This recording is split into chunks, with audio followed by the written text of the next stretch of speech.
میرے عزیز ساتھیوں اور معزز سامعین السلام علیکم۔ 1.5 ارب مسلمان کافر ممالک کی طرف دیکھ رہے ہیں کہ کب وہ لوگ کرونا وائرس کی ویکسین تیار کریں اور ہماری باجماعت نمازیں، طواف اور عمرے بحال ہو جائیں اور ہمارے بچوں کی منگنیاں، شادیاں اور نکاح دوبارہ سے شروع ہوں، دوست سے ہاتھ ملا سکے اور بھائی سے گلے مل سکے، ایران سعودی عرب کے ویزے کھلیں، شہروں میں عرس، میلے اور لنگر کھلیں اور پھر کافر کی بنائی ہوئی ویکسین کھا کر مسجد جائیں اور جمعے کی نماز کے بعد اللہ تعالیٰ کے سامنے ہاتھ اٹھا کر دعا کریں کہ یا اللہ ان کفار کو تباہ کر دے۔ جب سے مسلمانوں نے اپنی تعلیمات کو بھلا دیا، تباہی و بربادی ان کا مقدر ٹھہری۔ تاریخ اگر ڈھونڈے گی ثانی محمد، ثانی تو بڑی چیز ہے، سایہ نہ ملے گا۔ ملک میں مارچ کے آخری ہفتے سے شروع ہونے والے سزا نما لاک ڈاؤن مئی کے آغاز یعنی محنت کشوں سے ہمدردی کے موقع یوم مزدور پر بھی برقرار ہے۔ پورا ملک دہشت کی فضا اور بے یقینی میں ڈوبا ہوا ہے۔ عوام سہمے ہوئے اور ہر چار سو خاموشی اور انجانے خوف کی چادر تنی ہوئی ہے۔ کاروباری اوقات کار کا اکثر حصہ بازار اور مارکیٹیں بند رہنے کے باعث صارف اور کاروباری طبقے دونوں ہی مشکلات سے دوچار ہو چکے ہیں۔ سرمایہ داری نظام کی چکی میں پسنے والے تیسری دنیا کے باقی ممالک کی طرح پاکستان بھی عالمی سرمایہ داری نظام کے اس خوفناک حربے کے باعث ایک گہرے معاشی بحران کی طرف بڑھ رہا ہے۔ ملک کے طول و عرض میں بے کس و بے یار و مددگار عوام مارے پھرتے ہیں۔ ہماری گلیاں، چوراہے اور ٹریفک سگنلز جہاں پر بیوائیں اور ضرورت مند لوگ ہاتھ پھیلائے 2 وقت کی روٹی کے لیے بھیک مانگ رہے ہوتے تھے، آج وہ اماج کا ہی بھر چکے۔ مجبوری اور بھوک میں ہاتھ پھیلانے کے بجائے خون جگر پینے والے عوام اس کے علاوہ ہیں جو اپنے گھروں میں بیٹھے زندگیاں نگلنے والے اس المیے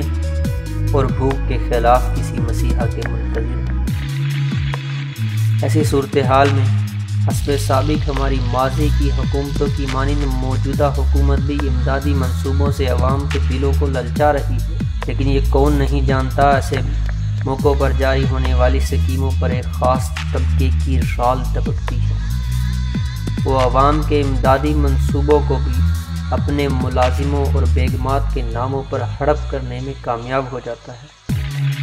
یعنی اپنے غیر سرکاری ملازمین کے نام پر چھوٹے قرضے اور اپنی بیگمات کے نام سے غریب خواتین کے ماہانہ وظائف لگوا کر اصل مستحق کے لوگوں کے حق پر ڈاکہ ڈالا جاتا ہے اور یہ عوام بیچارے لمبی لائنوں میں تھکے کانے کے بعد ناکام و نامراد رہتے ہیں۔ ویسے تو انسانیت دشمن سرمایہ دارہ نظام میں ہمیشہ ہی ایسے مواقع مزدور طبقوں کے لیے مرگ مفاجات ثابت ہوتے ہیں، لیکن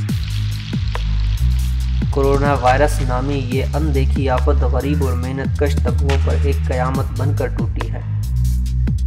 جیسے ہی ہمارے میڈیا کے منہ میں عالمی ادارہ صحت نے اپنی زبان ڈالی اور وہ سرمایہ دار دنیا کے میڈیا کا ہم نوا ہوا،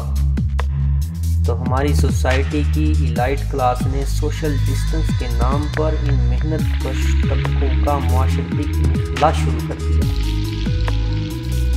اور انہیں اپنے درمیان سے آٹے میں بال کی طرح نکال کر باہر پھینکا اور خود آئسولیٹ یعنی معاشرتی اور اجتماعی زندگی سے کٹ کر تنہا ہو گئے۔ ہم نے فیکٹریوں سے مزدور، گھروں سے کام والی ماسیوں اور خانساؤں اور ڈرائیوروں کو تو ایسے نکالا جیسے ہمارے معاشرے کا سب سے خطرناک وائرس ہی یہ لوگ ہیں۔ معزز سامعین، یہی اجتماعی زندگی کی چھت کو اپنے کندھوں سے سہارا دینے والے محنت کش طبقے ہیں۔ یہی وہ لوگ ہیں جو ہماری پراپرٹیز، یہی وہ لوگ ہیں جو ہماری قیمتی اشیاء کی حفاظت کرتے ہیں تو ہم خواب غفلت کے مزے لے رہے ہوتے ہیں۔ شہروں کی بلند و بالا عمارتوں کے خوفزدہ مکینوں سے الگ کیے جانے کے بعد یہ طبقہ اپنے گھروں کو روانہ ہوا تو پبلک ٹرانسپورٹ کی بندش کے باعث اس طبقے کی سفری مشکلات پر کوئی بھی حساس دل خون کے آنسو روئے بغیر نہ رہ سکے۔ میرے پیارے دوستو، کاش کوئی تو ہوتا اس مشکل گھڑی میں جو اس طبقے کے لیے اپنی باہیں کھولتا، کوئی تو ہوتا جو اس طبقے کو اپنے سینے سے لگاتا، کوئی تو ہوتا جو اس طبقے کے لیے 2 وقت کی روٹی کا انتظام کرتا، کوئی تو ہوتا جو اس طبقے کے لیے پانی کے 2 گھونٹ کا انتظام کرتا، لیکن کوئی نہیں۔ یہاں تک کہ یہ کام ہمارے دینی حلقے بھی نہ کر سکے، جو پورا سال قوم سے زکوٰۃ اور صدقات کے مطالبے پر تو اپنا حق سمجھتے ہیں، لیکن اس تنگی کی گھڑی میں قوم کو کچھ واپس لوٹانے کے قابل نہیں۔ ہمارے مذہبی حلقے مسجدوں میں آمد کو محدود کیے جانے پر نالاں ہیں۔ ان کا یہ شکوہ بجا ہے، کیونکہ یہ مشکل گھڑی خدا سے دوری کے بجائے خدا کے قریب آنے کی ہے۔ پھر اوپر سے رمضان کا مہینہ،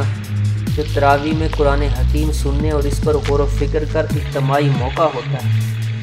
لیکن ہمارے مذہبی حلقوں کے لیے یہ ایک سوچنے کا بھی موقع ہے کہ آخر ایسی صورتحال کیوں پیدا ہوئی کہ مسجدوں میں جمعہ کی نماز کو محدود کر دیا اور مسجدوں کی بندش کے نوٹیفکیشن جاری ہونے لگے، جبکہ ہسپتال، بینک، سبزی اور مویشی منڈیاں پورے زور و شور سے اپنی سرگرمیاں جاری رکھتے ہیں۔ ہمارے مذہبی احباب کو کانسپریسی تھیریز سے ذرا اوپر اٹھ کر سوچنا ہوگا۔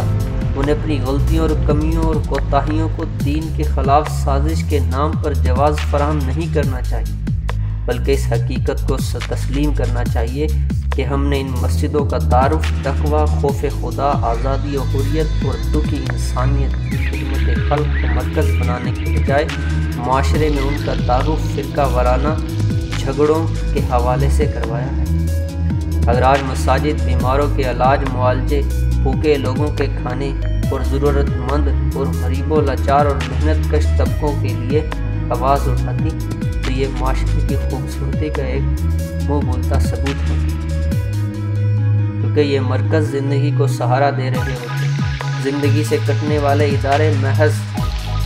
نام کے ادارے رہ جاتے ہیں۔ وہ عوام کو ووٹ کے بدلے فلاحی منصوبے، تعلیم اور صحت کی سہولیات کے بجائے صرف اسلام مانگنے کا حق دیتے ہیں۔ میرے عزیز ساتھیوں، ضرورت اس امر کی ہے کہ ہمارے مذہبی طبقوں کو اس بے رحم لاک ڈاؤن 1 مئی اور رمضان المبارک کی نسبت سے نہ صرف محنت کش طبقوں کے حقوق کی بات کرنی چاہیے، بلکہ اب تو مزدوروں اور محنت کشوں کے اس قاتل نظام کو ہی جڑ اور بنیاد سے اکھاڑ پھینکنے کی ضرورت ہے۔ ہمیں اس نظریے کی ضرورت ہے جو نظریہ آج سے 1400 سال پہلے حضرت محمد صلی اللہ علیہ وسلم نے پیش کی۔ ہمیں اس نظریے کی ضرورت ہے جو پیار و محبت کا درس دیتا ہو۔